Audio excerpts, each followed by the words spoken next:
नमस्कार, आप देख रहे हैं समाचार 18 न्यूज। आज हम हैं कांग्रेस के बड़े नेता हैं और इस समय कांग्रेस प्रदेश कमेटी के जो है सदस्य भी हैं। कांग्रेस के उत्तर प्रदेश के उपाध्यक्ष भी रहे हैं श्री शेखर बहुगुणा जी। पहलगांव के जो मुद्दे रहे हैं, वहाँ पर जो आतंकी हमला हुआ है, उससे संबंधित प्रश्नों पे हम लोग बात करेंगे। क्या है सरकार का रवैया, क्या है सरकार के कार्य, कितना सरकार के कार्यों से संतुष्ट हैं, इस पर चर्चा करेंगे। बताएं सर, पहले तो पहलगांव का जो हमला हुआ है उसमें आप अपना संक्षेप में बताएं कि क्या हमला के कारण रहे हैं और इसके दोषी कौन हैं। देखिए, जो पहलगाम में हमला हुआ है निहत्थे नागरिकों के ऊपर, ये बहुत दुखद है और ये पूरा राष्ट्र जो है इससे दुखी भी है। और साथ ही साथ एक चीज़ सवालिया निशान भी उठाता है कि जहाँ इतना पर्यटक घूम रहा था या जाने की परमिशन थी, वहाँ एक भी सुरक्षाकर्मी, चाहे वो सीआरपीएफ के हों, चाहे वो थाने की पुलिस हो, चाहे वो मिलिट्री के लोग, कोई वहाँ नहीं थे।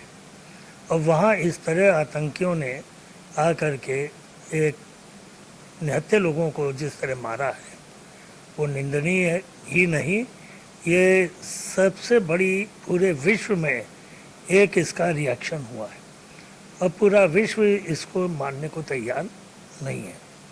जहाँ तक प्रश्न उठता है पहलगाम कांड का, मैं से कांड की बात करूँगा। देखिए, चूक हुई है और चूक को सरकार ने पूरे जितने भी विपक्षी दलों के साथ सरकार की बैठक हुई ऑल पार्टी मीट में, उसको एक्सेप्ट किया कि चूक हुई। तो चूक के जो जिम्मेदार हैं उनके खिलाफ अभी तक क्यों नहीं कार्रवाई हुई, या उन पे क्या कार्रवाई हो रही है, क्योंकि सबसे बड़ी जिम्मेदारी तो उन्हीं की थी। जहाँ तक प्रश्न उठता है, मुझे याद है जब 26/11 बम्बई में हुआ था, उस वक़्त के तत्कालीन प्रधानमंत्री मनमोहन सिंह जी थे, गृह मंत्री शिवराज पाटिल जी थे, एनआईए के चीफ जैसे डोभाल जी इस वक्त हैं, उस वक्त मिस्टर नारायणन थे। जैसे वो कांड हुआ उसके बाद उन दोनों गृह मंत्री से लेकर एनआईए के चीफ का इस्तीफा ले लिया गया। आज क्यों नहीं ये हो रहा है? क्योंकि उन्हीं के विभाग और उन्हीं के ही निर्देश पे अगर सरकार ने जो कहा कि वो फोर्सेस विड्रॉ की गई पहलगाम से, तो किसके निर्देश पे वहाँ से सैनिक बल को हटाया गया? ये बहुत गंभीर विषय है। देखिए, बॉर्डर एरिया नहीं था पहलगाम, मतलब कि बॉर्डर से कितना इंटीरियर आ करके, पहलगाम से अगर वो 80 किलोमीटर और आ जाते तो श्रीनगर था। मतलब इतने अंदर तक वो पेनिट्रेट कर गए, आ गए और इसकी कोई खबर नहीं।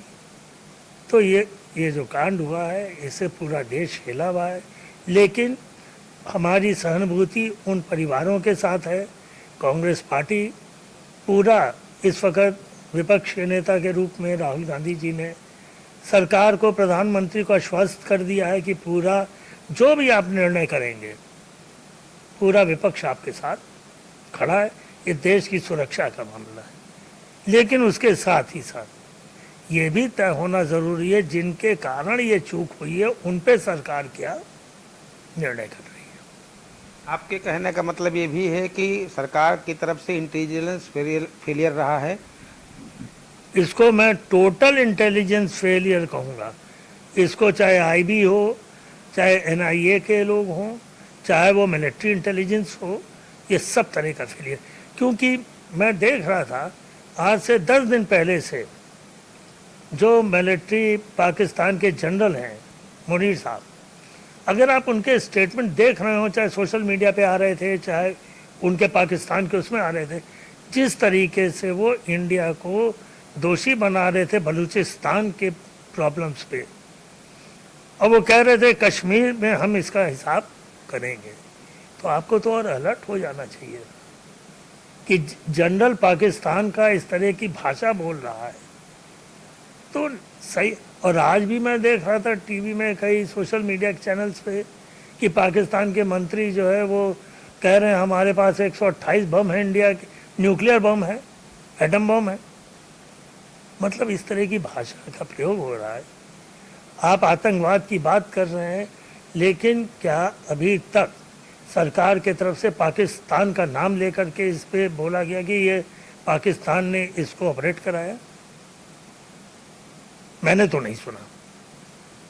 आतंकवादी हमला सुना, आतंकवादी ये कावड़ उनका वो था, लेकिन पाकिस्तान का नाम लेकर के अभी तक मेरा ख्याल है कि नहीं बोला। ठीक है, सिंधु जल रोक दिया जा रहा है पाकिस्तान के, लेकिन क्या पाकिस्तान को डायरेक्टली बोला गया जो जिस तरह वहाँ के मंत्री और नेता बोल रहे हैं? उस तरह क्या कोई भाषा भारत की सरकार की तरफ से आई है? जहाँ तक भारत की बात है, भारत की एकता की बात है, उसका आपका कहने का मतलब पूरा विपक्ष सरकार के साथ है, लेकिन सरकार के फेलियर पर आप संतुष्ट नहीं हैं कि सरकार का कहीं ना कहीं से ये फेलियर रहा है जिसके कारण ये दुर्घटना या घटना घटी है। उन्होंने खुद ही मान लिया है, वो तो सर्वदलीय बैठक में खुद ही मान लिया है कि हाँ चूक हुई है। तो चूक के जिम्मेदार कौन है? सबसे बड़ी बात, गृह मंत्री, रक्षा मंत्री यही तो देखते हैं। एनआईए के चीफ डोभाल जी हैं, गृह मंत्री अमित शाह जी हैं, गवर्नर वहाँ लेफ्टिनेंट गवर्नर सिन्हा साहब हैं, आपके रक्षा मंत्री राजनाथ सिंह जी हैं। तो जिम्मेदारी किसकी है? कोई पेट्रोलियम मंत्री की तो नहीं है, सूचना मंत्री की तो नहीं है। ये चार मंत्री हैं जिनकी जिम्मेदारियां हैं। तो किसके ऊपर जो है एक्शन होना चाहिए तो प्रधानमंत्री को तय करना है। यह नेता विपक्ष को या विपक्षी दलों को तो नहीं तय करना। जब एक्सेप्ट कर लिया कि हाँ फेलियर हुआ है, तो those who are responsible for this failure, जिन लोगों ने रेफर किया कि हम जो है विड्रॉ करते हैं फोर्सेस को उस जगहों से जहाँ की टूरिस्ट जा रहा है हिंदुस्तान भर का, विदेश, 2 विदेशी भी मारे गए। तो ये बहुत बड़ा अलार्मिंग मैटर है। आप एक एटमॉस्फेयर बन रहा है कि युद्ध का, कि कभी युद्ध हो सकता है। धमकियां आ रही हैं कि हमारे पास एटम बम है इंडिया के लिए 130,